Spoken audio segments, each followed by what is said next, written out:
So there was a joke on the Kiwi farms regarding the videos, the last few videos that I made. They were saying like, "Oh, you should begin your videos with your boy Quack."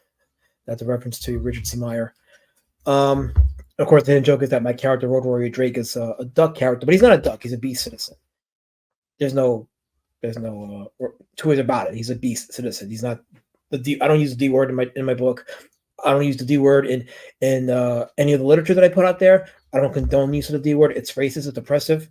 He's a B citizen. So, but unfortunately, I don't get a chance to talk much about my books on a short video. I didn't do it for the Ed Piskor videos because I wanted to be, tactful. And this video is going to be about Alex the Campi, so I have no problem smearing her good name. Sometimes listen, money is not the be all end all of happiness. Some things you cannot buy with money. So I'm okay with not making a dime on these videos as long as you're enjoying it, as long as you're benefiting from it, that you're appreciating it, and that you become edified with it. Because I really generally want to put this information out there and to show you or to share my own wisdom, my own um, thoughts and perspectives on what's going on, not just in the comic book industry, but in entertainment as a whole. Because this whole thing with Ed Piskor could have ramifications throughout the entire entertainment industry. But if you wanted to support me, if you wanted to, you just go to roadwarriordrake.com. I have copies of this book, well, not this book. This is an ash can that was from the first campaign. This I only have a few copies of this left, so I'm probably going to sell it at a convention once I'm able to get it to a con. But I have a copy of this book. This is the first book, Street Champion Road Warrior Drake.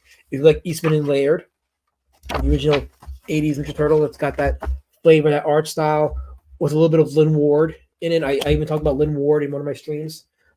This is a variant cover for the first book, and this is the hardcover for the first book. I love the hardcover. This is like, to me, like the hardcover gives it a lot of prestige, and it just, it begs to be in your library. So I definitely would recommend the hardcover. But this is the first book. The second book is in the campaign for the link.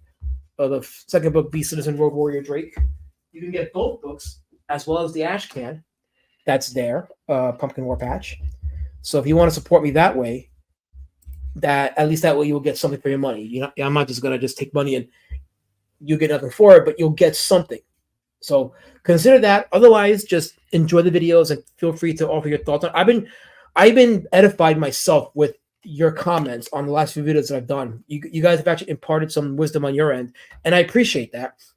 And I appreciate your perspectives, because some things that I don't see. For example, when I did the Saul Alinsky video, it was suggested to me that it wasn't that Ed knew about rule number 5. It was that he was too weak to understand that it was a thing, and it was so overwhelming for him because a lot of people in the industry don't know about Saul Alinsky and the tactics used by the mob rule in the comic book industry, with people like Alex the Campi, who I'm going to talk about right now, who was one of Ed Piskor's accusers, one of the people that he named in his final note. And I think it's time that we pay close attention to her. Some of us, when we were doing our comics, we didn't really pay much attention to these people because we were just so busy focusing on our own books and trying to add our own staple to the indie scene. We just didn't care about these people. We didn't want to pay them heed. We didn't want to give them any relevance. We just wanted to do our own books and build our own community like that and add to our to the history of indie comics and comic books in general. But with the events that have unfolded, we have no choice but to start paying attention to these demons, to these demonic people like Alex the Campi. No shock, she weaponized Piskor's death, first by diverting blame, by having people divert their attention to Ethan Van Sciver and John Delarose, who admittedly did videos and streams, when the whole allegation started coming up, they jumped on that. But regardless, I mean, and they didn't know how it was going to turn out. So it's not the same thing as what Alex the Campi has done before and since.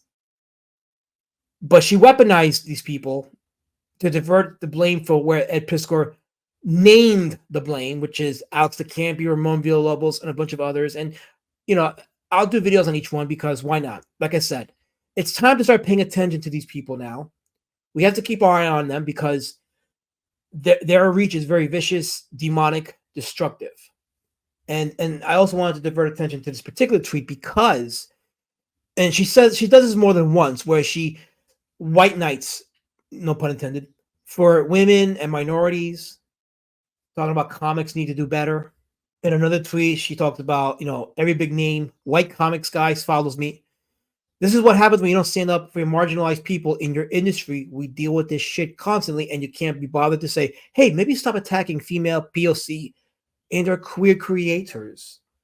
And she does this a lot. She likes to pretend that she's some kind of like warrior or activist. She is the definition, the actual definition of a social justice warrior. And I talked about in my previous video how the term SJW is weaponized among just like woke is weaponized, for example, and people have lost the definition of it. Alex de Campi is a legit, accurate social justice warrior. She legit white knights for people that she believes are not capable of voicing for themselves, defending themselves, and in all in the hopes that she gets people to believe that she is somehow some savior, some warrior for the racial cause. I want to divert your attention to the definition of white man's burden, because this is important. White man's burden is the task that white colonizers believed they had to impose their civilization on the inhabitants of their colonies. Take it a step further. It's a duty formally asserted by white people to manage the affairs of non-white people whom they believe to be less developed. Why is this key? Well, what white man's burden teaches or believes is that, in this case, people of color, women, and I guess queer people are not capable of defending themselves. So they need white people to fight their battles because they're not capable of fighting their own battles. It's a very subversive, racist belief. It was definitely implemented in the lexicon of the American mindset, going back to Theodore Roosevelt's presidency, when they brought Western tradition to places like Japan and the Philippines. It was an attempt to bring people that they thought were savage or who were stuck in feudal times and bring them to the modern times. It's why Japan to this day implements Western culture in its lexicon. It's part of the why Philippines have Spanish names, because it all goes back to white empires like America or Spain colonizing these places of people that they believed were inferior to them and saving them from their savage, brutal ways. This is the mindset that Alex de Campi has when she goes after people like Mark Millar, for example, whom she slandered by accusing him of stealing money from a children's charity.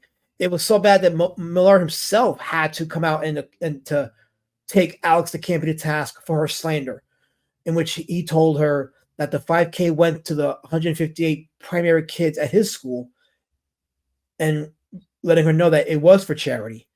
So the Campi has no problem being slimy and slandering men, especially white men, because to her, they're the true evils, and they need to be fought against for the sake and the honor of POCs, queer, and women.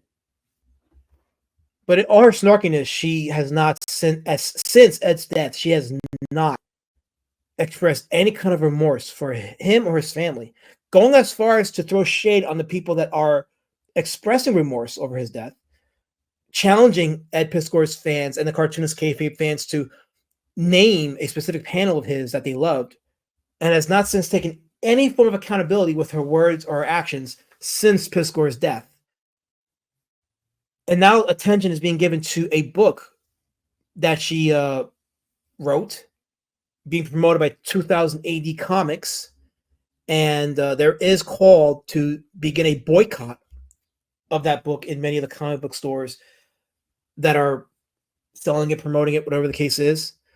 This particular book called AD Program 2377, and it's due out today as of this video, April 10th.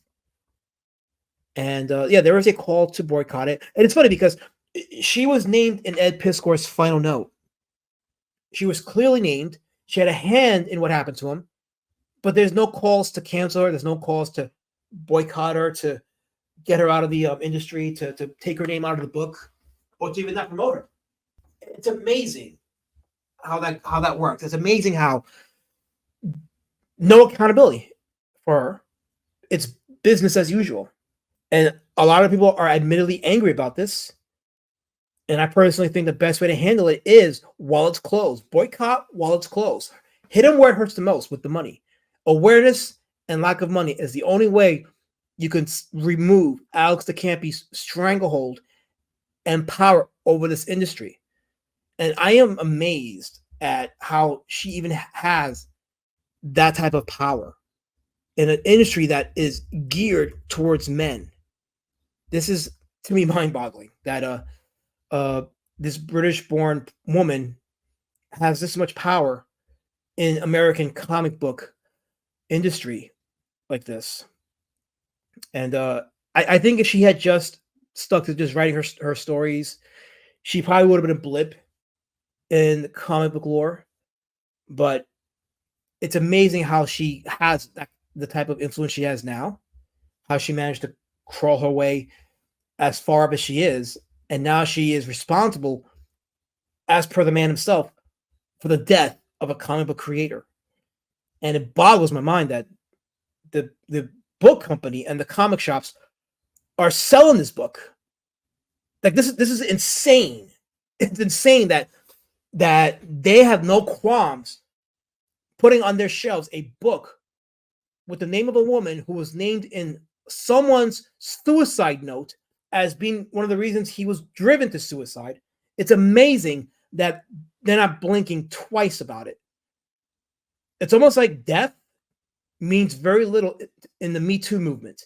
It means very little in cancel culture. It means and I hate that term, cancel culture. That term and woke, I hate those terms because it really doesn't get specific on the event that's being talked about. I like to be specific. So when I talk about woke, I'll tell you, I won't say it's woke. I'll say, oh, it's feminist, it's racist, it's bigoted against Christianity, it's bigoted against men, all that stuff. I'll be specific. I hate those terms for that reason because we don't want to. We're too afraid to say specifically what the issue is. So I hate the term cancel culture because it's become in and of itself just a generic term. Let's call it what it is. Ed Piskor, as per his words, was bullied to death by the likes of Alex de Campi, and she faces no consequences. Her book is still being sold today at the comic shop, and my mind is just flabbergasted with that. The only way you can combat this, close your wallets and spread awareness. Just spread awareness. Maybe it's time to play their game and put the information out there, put the word out there, and let people know, hey, this lady was named in Ed Piskor's suicide note as being one of his harassers, one of his accusers, and you're giving this woman money. Well, I don't think she's getting money. She already got paid. It's only the publishing company that's getting money once you buy the book. But still, they need to know this, and they need to be aware of this. And the only way to effectively deal, because I'm not confident that any legal action will be taken against her because there's nothing provable. There's nothing you can get her on. He named her in a suicide note, but because he's no longer with us, he can't really testify against her. So there's nothing, in my opinion, that can be done to someone like Alex de Campi on a legal level. But you can still hurt her with the wallet. You can still hurt her with the word of mouth. And I think it's time that comic book fans shut her out. Just close your wallets to her. Close your wallets to anything with her name on it. And just spread the word. It's really about saving the comic book medium, not the industry. I said let the industry die. But comic book creators can still thrive. There's some successful business models that a creator can take without relying on the industry. As long as you understand self-publishing and finances and profit and loss, you should be fine because we have social media. We have Twitter. We have Facebook. We have Blue Sky. You have YouTube. There's many ways to promote yourself and to get into a network of people, peers, of creators, whatever the case is, and get your name and word out there. You don't need the industry. Let the industry die. Start putting the word out about Alex de Campi and let people know she is implicit in the death of a fellow creator. And she owes a lot of people an explanation on that. And quite frankly, the events of this past week have really left a bad taste in my mouth, just in terms of interacting with creators, people in general. Like I'm seeing the direction that creators are taking, and I realize it's not for me. It's not for me, and I think that's a good thing because better to learn that lesson later than never at all. This is why I say, like, I'm not motivated by money when it comes to comic books. I'd rather just produce the books, sell it, put that money into the shipping and maybe extra copies, that in case you lose a copy or you break or one gets damaged, I can just replace it for you without dipping into savings and so forth. I like the idea of producing comics, producing stories about my character Road Warrior Drake, and just people enjoying it and talking about it and discussing it, continuing the lore of the character. I got my trademark seal in the mail today, so that means my original plan was to do 3 graphic novels and call it quits. So this is a page from, well, this is not the page, this is a panel, 2 panels from the second book that I'm currently crowdfunding, Beat Citizen Road Warrior Drake. This is from there. And the plan was to do 1 more graphic novel, and then that was going to be it. But if I'm going to maintain the trademark, I might as well, do a floppy every year. After the graphic novels, I'll just do like a 20-page floppy, expanding a little bit on the lore during Drake's lifetime, and just do that. That's my plan. Is just stick to that, not to the drama associated with the creators. And I'll be talking about that on a live stream with manga artist Ipatu, and the perception that American creators have, or the perception that other people around the world have regarding Western creators and the drama that they bring with themselves. And how or why drama follows them. I think it's a bad habit that's been inherited from the comic book industry. It's the need to gossip, the need to smear, the need to make a show out of it, and to target, harass, whatever you want to call it. Right? It's almost like they took a page out of Saul Alinsky's Rule Number 5. I see it, and I'm like, man, it's almost like nothing changes. Nothing absolutely changes. It's amazing that it's come to this. But there are comic book fans, and I do want to thank. I this hasn't been lost on me. A lot of the Ed Piskor Cartoonist Kayfabe fans have subbed to my channel, and I do want to thank you guys for that. I do want to thank you for watching the videos, for subbing to my channel, and I know for a fact you guys are comic book fans. You guys love comics. You guys love reading comics. You like learning about comics, or comics history. That's what I love about Cartoonist Kayfabe, is they taught comic history through the pages of the books themselves, dissecting the art and showing the appreciation for styles. They weren't closed-minded in terms of only one art style can be considered good. No, they allowed you to appreciate different styles and to be open about it. And they opened my eyes to the beauty, the absolute beauty that can be found in comics. And that beauty to me is undermined when you get knee deep in drama and just filth. The same type of filth that surrounded Ed Piskor. And quite frankly, I'm just done with it. I guess I'd rather just do videos that are very thought-provoking. And I was actually going to talk about the Myron Gaines Fresh and Fit, but I'm probably going to tie that in with Ramon Villalobos. Maybe talk about him, because he's an example of male feminists in the comic industry, and never trust a male feminist. And I had a comment from a gentleman who was a self-proclaimed male feminist, and he took umbrage with what I said. But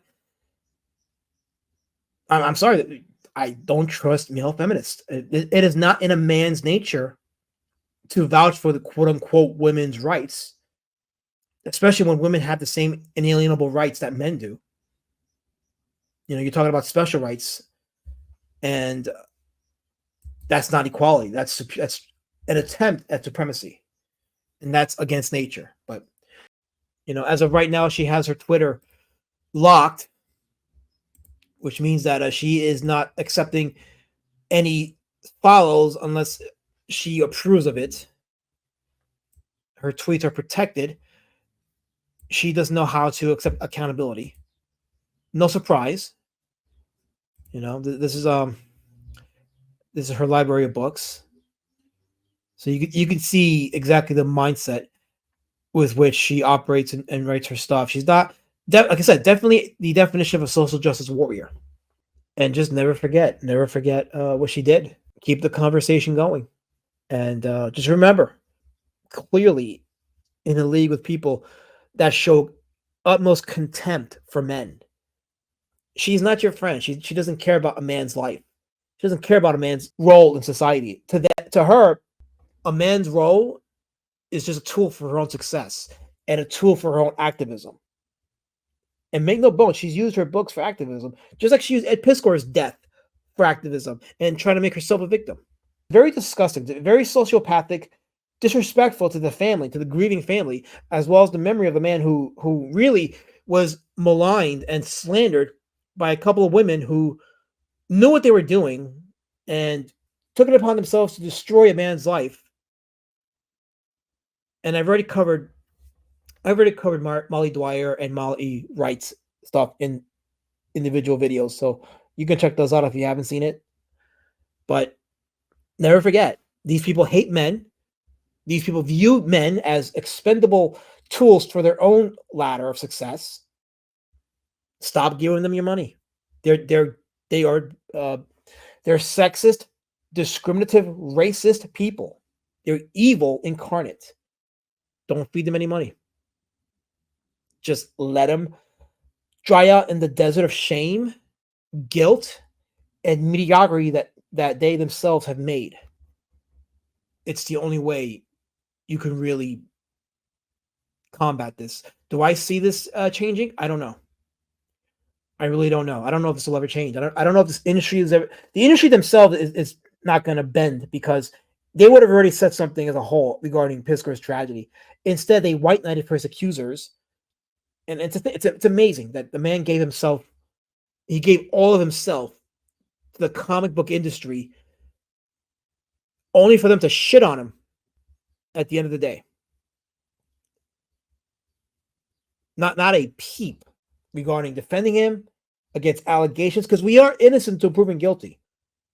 But these commie bastards don't see it that way. It's when it comes to allegations of sexual assault, it's guilty until you're dead. It's guilty until you're dead. We should have opened our eyes when Zoe Quinn laid those allegations on Alec Halauka. We didn't think it would happen again, and in the comic book industry, but it did. It happened again in the comic book industry. And people are now opening their eyes to see how demonic and evil it is. It's like we're back in 2018, Twitter. We sort of forgot these people. We kind of left them to their throes and just ignored them until this happened. And then we realized, I don't think ignoring them is enough. There has to be a call to hold them all accountable. The key is, how do you hold them accountable? Because we know what they did with regards to Ed Piskor. We know what they did, but is there anything provable that can be considered a crime? Therein lies the dilemma. So they'll be protected. The Campi has her simps protecting her on Discord, as well as Blue Fly, which is a Twitter knockoff where these snowflakes go to for affirmation. And the industry is taking care of their own. The only way to deal with it is to close your wallets and boycott these people, and to spread the awareness and just let people know. Let her know till the dying days of a natural death, because I do not wish anything. I don't wish any harm on her. I just wish she could just be held accountable. But for her dying days, I want her to know that, yes, this man's death, this man's life, what she had done to him, will follow her everywhere, and it needs to follow her.